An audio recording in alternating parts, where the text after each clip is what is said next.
Well, let's take a step back just in terms of your career, right? So Yeah. I think part of the goal of this podcast is to understand what's happening in your company. And part of it's for people that, want to be in your role eventually, right? Like to see the path that you took there.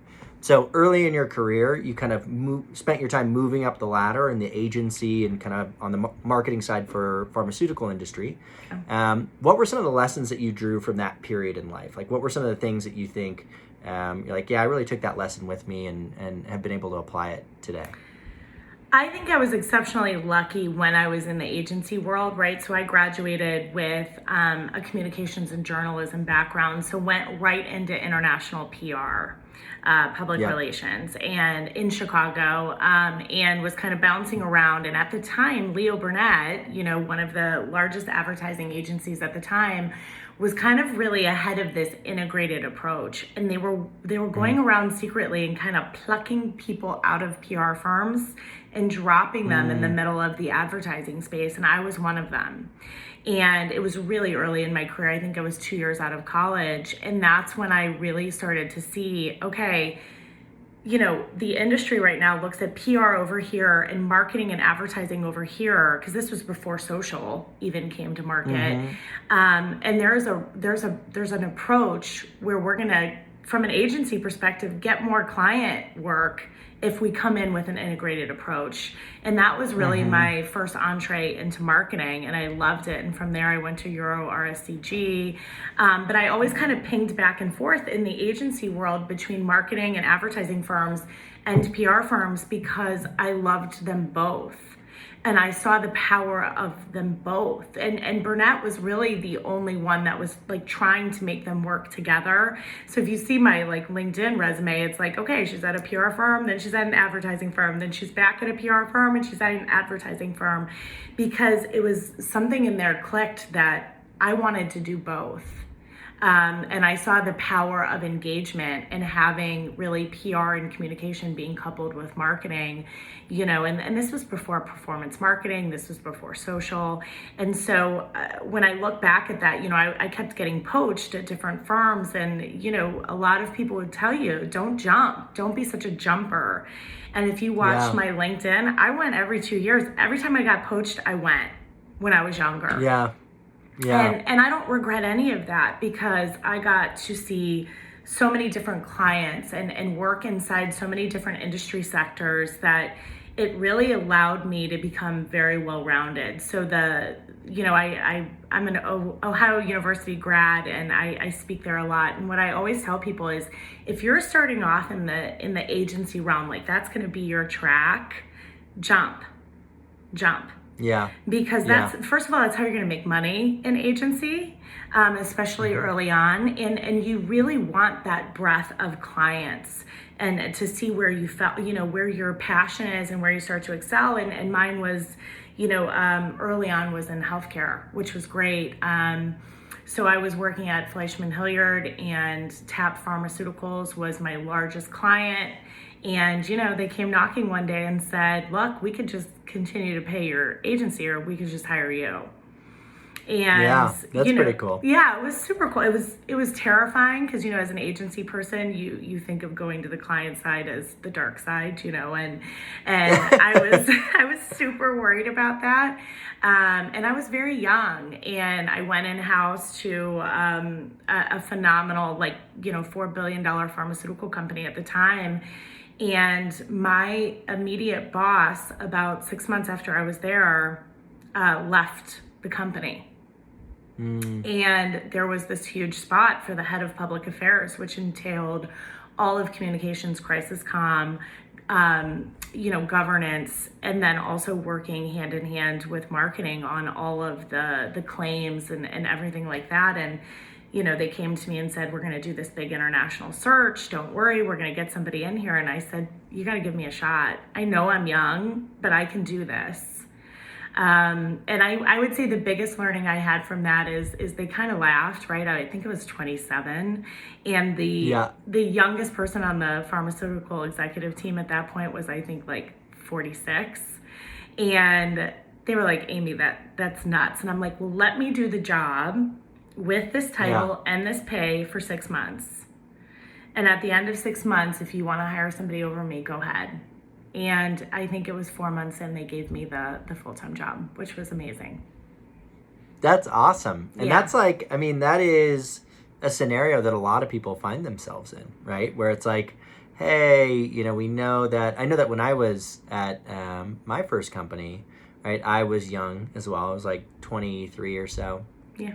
And I was like the number one salesperson. I was training everybody, teaching everybody, blah, blah, blah. And then, you know, they wanted to hire somebody to like manage the team. And it was like, guys, like, why wouldn't it be me? Like, that doesn't make any sense.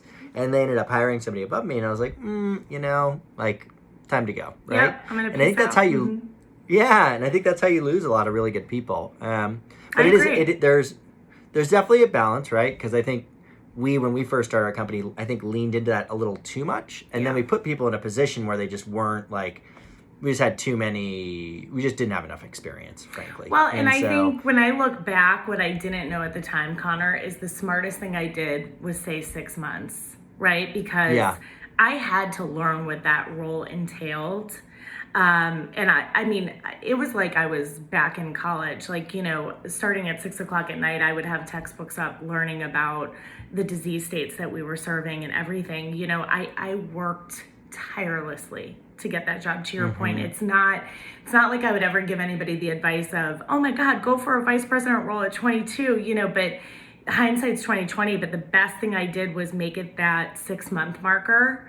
I wasn't like, I want this job now or I'm leaving, because I knew I was young and inexperienced. But I worked hard and I got there. And that was really, you know, becoming that level of an executive at a young age was really a platform for me that sparked everything that I am today. It opened so many doors for me because here I was, an executive member at a $1 billion global pharmaceutical company. So when we decided to move back to Ohio for family reasons, it really opened the door to give me opportunities that I don't think I would have had if I hadn't really secured that executive level position. Yeah, I mean, there's it's a big thing, right? Like, I think people underestimate it, but what tends to happen is if you can get accelerated fairly early in your career, then people look at you like, oh, wow, like they're ahead of where they should be. Like they must be doing really well, right? And I think that kind of rolls downhill pretty quickly. Obviously, you know, you can, I think the famous one is like Colonel Sanders started KFC when he was like 50 years old, right? Like, you know, you can start whenever you want, but it is definitely an advantage early on if you can get it. So then you kind of jumped to the nonprofit sector, which, you know, which was a mix, right? You know, you're at a VC, which technically is a nonprofit, but was, you know, investing. Well, it was, that truly did not feel like a nonprofit, but yes. No, it doesn't. It doesn't look like a nonprofit either. But yeah, tell me about that period, kind of, you know, leading up to P.volve. So when I came back to Ohio, I did some international consulting again. And just realized, look, the reason I came back to Ohio was family. And if I was just going to be a road warrior and continue to be traveling all over the country, there was no point in leaving Chicago. And so I, you know, through the consulting firms that I was doing in Cleveland, I was going to be put on a board of one of the largest nonprofits in the city, which is at the time the Centers for Families and Children. And they were going through a 3-way merger that was going to position them as one of the largest nonprofits in the state. And I became kind of close with the CEO. She came to me and said, look, I need a business person. I need somebody to come in to help me manage this merger, rebrand the entire organization, which ended up being 17 different locations. And I mean, it was massive. And I had never been a part of nonprofit, but I was also new back to Ohio and Cleveland. And I was like, well, this is probably a really good way to get embedded in the community, because this is where we're going to live probably for most of my life. So I took that job on. That was about a 3-year project from end to end. You know, we worked alongside with KPMG for the M&A, and I have a lot of M&A background. And it was actually one of the most challenging projects I've ever done, because nonprofits don't have budgets. So it's not like I had a team. I was a one-person show that was doing the comms, the marketing, the branding, all of the training. and all of the M&A communication as well. So it was kind of like going from this really high level executive position down to the ground floor and kind of relearning the execution side all over again, which I loved. And that was right around the time that Jumpstart reached out, which is, the venture firm in Cleveland. And when I was thinking about my career arc, I mean, it was very intentional, right? I had done the agency life. I had gone in-house to a $4 billion pharmaceutical. I had then done strategic nonprofit, work. And I was like, what's left for me and where I want to go is venture, right? If I eventually want to get equity, be a part of this startup world, potentially create generational wealth, this is the way to do it instead of just jumping into startup.